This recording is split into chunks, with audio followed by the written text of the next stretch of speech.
ನಮಸ್ತೆ ಎಲ್ಲರಿಗೂ.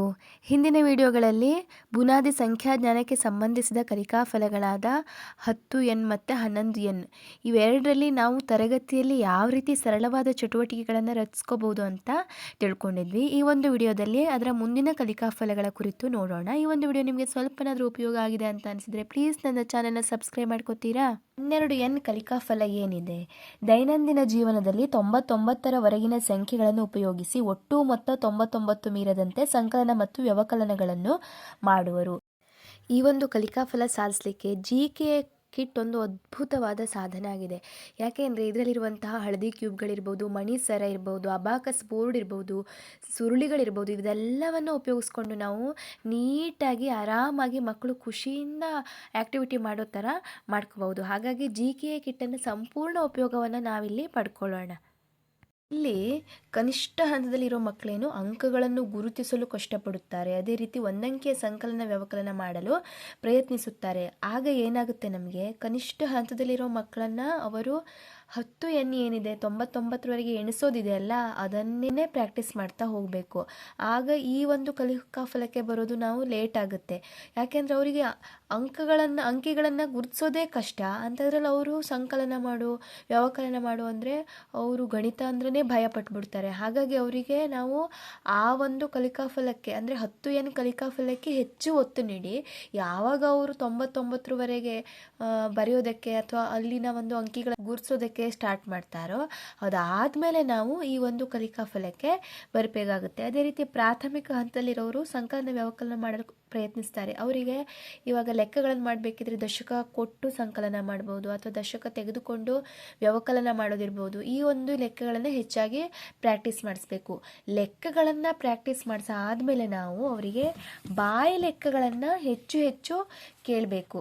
ನೋಡಿ, ಇಲ್ಲಿ 5 ಚಟುವಟಿಕೆಗಳನ್ನು ಬರ್ಕೊಂಡು ಬಂದಿದ್ದೀನಿ.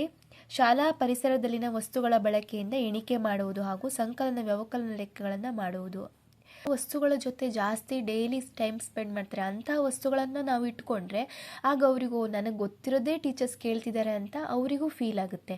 ಅಂದರೆ ಇವಾಗ ನಿನ್ನ ಹತ್ರ 2 ಪೆನ್ ಇದ್ವು, ನಿನ್ನ ಫ್ರೆಂಡ್ ನಿನಗೆ 10 ಪೆನ್ ಕೊಟ್ಟ, ಎಷ್ಟಾಯಿತು ನಿನ್ನ ಹತ್ರ ಇವಾಗ ಒಟ್ಟು ಎಷ್ಟು ಪೆನ್ ಆಯಿತು?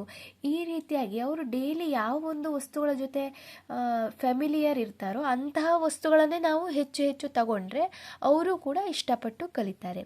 ಅದೇ ರೀತಿಯಾಗಿ ಬಾಯಿ ಲೆಕ್ಕ ಕೇಳೋದಿರ್ಬೋದು, ಮನೆಯ ಪರಿಚಿತ ವಸ್ತುಗಳ ಬಗ್ಗೆ ಸರಳ ಲೆಕ್ಕಾಚಾರ ಕೇಳೋದಿರ್ಬೋದು. ಅದೇ ರೀತಿಯಾಗಿ ದಿನಕ್ಕೊಂದು ಲೆಕ್ಕ ಅವರೇ ಮಾಡ್ಕೊಬರಲಿ, ಅವ್ರು ಇಷ್ಟದ ಸಂಖ್ಯೆಯನ್ನು ಹಾಕ್ಕೊಂಡೇ ಮಾಡ್ಕೊಬರಲಿ. ಇವಾಗ ನಾವು ಕೊಟ್ಟಿರೋ ಲೆಕ್ಕಕ್ಕಿಂತ ನಿನಗೆ ಯಾವ ಸಂಖ್ಯೆ ಇಷ್ಟ ಅದನ್ನೇ ನೀನು ಕೂಡಿಸ್ಕೊಂಡು ಬಾ, ಅಥವಾ ನಿನಗೆ ಇಷ್ಟವಾದ ಸಂಖ್ಯೆಗಳನ್ನು ಬರ್ಕೊಂಡು ವ್ಯವಕಲನ ಮಾಡು, ಸಂಕಲನ ಮಾಡು ಅಂತ ಕೇಳ್ಬೋದು. ಮನೆಯಲ್ಲಿ ಒಂದು ಲೆಕ್ಕದ ಮೂಲೆ. ಈ ರೀತಿಯಾಗಿ ನಾವು ಒಂದಿಷ್ಟು ಇಂಟ್ರೆಸ್ಟಿಂಗ್ ಒಂದು ಚಟುವಟಿಕೆಗಳನ್ನು ಹಾಕ್ಕೋಬೋದು. ಫಸ್ಟು ಲೆಕ್ಕಗಳನ್ನು ಕೊಟ್ಟು ಅವರಿಗೆ ಲೆಕ್ಕ ಪ್ರಾಕ್ಟೀಸ್ ಆದಮೇಲೆ ದಿನನಿತ್ಯಕ್ಕೆ ಸಂಬಂಧಿಸಿದಂತೆ ನಾವು ಬಾಯಿ ಲೆಕ್ಕ ಕೇಳೋಕ್ಕೆ ಸ್ಟಾರ್ಟ್ ಮಾಡಬೇಕು. ಫಸ್ಟ್ ಅವರು ಬರೆದು ಪ್ರಾಕ್ಟೀಸ್ ಆದರೆ ಆಗ ಬಾಯಲ್ಲಿ ಕೂಡಿಸೋದಕ್ಕೆ ಈಸಿ ಆಗುತ್ತೆ. ಅಂಗಡಿ ಹೋಗಿ ಒಂದಿಷ್ಟು ವಸ್ತುಗಳನ್ನು ತಗೊಂಡೆ, ಒಟ್ಟು ಸೇರಿ 80 ರೂಪಾಯಿ ಆಯಿತು. ಈಗ ಅಂಗಡಿಯ ಒಂದು ಸನ್ನಿವೇಶವನ್ನು ತಗೊಂಡ್ರೆ ನಾವು ಅಲ್ಲಿ ಎಷ್ಟೆಲ್ಲ ಸಂಕಲನ ಲೆಕ್ಕಗಳನ್ನು ಕೊಡ್ಬೋದು, ವ್ಯವಕಲನ ಲೆಕ್ಕಗಳನ್ನು ಕೊಡ್ಬೋದು.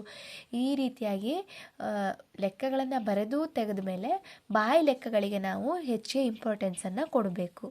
ಸಂಕಲನಕ್ಕೆ ಸಂಬಂಧಿಸಿದಂತೆ ಇದಂತೂ ಚಿಕ್ಕದಾದ TLM ಅನ್ನು ಮಾಡ್ಕೊಂಡಿದ್ದೀನಿ. ಇದನ್ನು ಮಕ್ಕಳ ಕೈನಲ್ಲೇ ಕೊಟ್ಟರೆ ಅವರು ಖುಷಿಯಿಂದ ಅವರಷ್ಟಕ್ಕೆ ಅವರು ಈ ಲೆಕ್ಕಗಳನ್ನು ಮಾಡ್ತಾ ಇರ್ತಾರೆ. ಅದೇ ರೀತಿಯಾಗಿ ಒಂದಿಷ್ಟು ಪಿಸ್ತಾ ಬರುತ್ತಲ್ಲ, ಅದರ ಒಂದು ಸಿಪ್ಪೆಗಳನ್ನು ಈ ರೀತಿಯಾಗಿ ಒಟ್ಟು ಮಾಡಿ ಇಟ್ಕೊಂಡಿದ್ದೀನಿ. ಕೂಡಿಸ್ಬೇಕಿದ್ರೆ ಅಥವಾ ಕಳಿಬೇಕಿದ್ರೆ ಏನೋ ಒಂದು ದಶಕದ ಕಲ್ಪನೆ, 10ರ ಸ್ಥಾನದ ಒಂದು ಕಲ್ಪನೆ ಮೂಡಿಸೋದಕ್ಕೆ ಇವೆಲ್ಲ ಈಸಿ ಆಗುತ್ತೆ.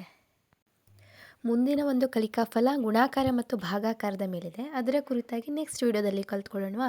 ಈ ಒಂದು ವಿಡಿಯೋ ನಿಮಗೆ ಉಪಯೋಗ ಆಗಿದೆ ಅಂತ ಭಾವಿಸ್ತೇನೆ. Thank you for watching.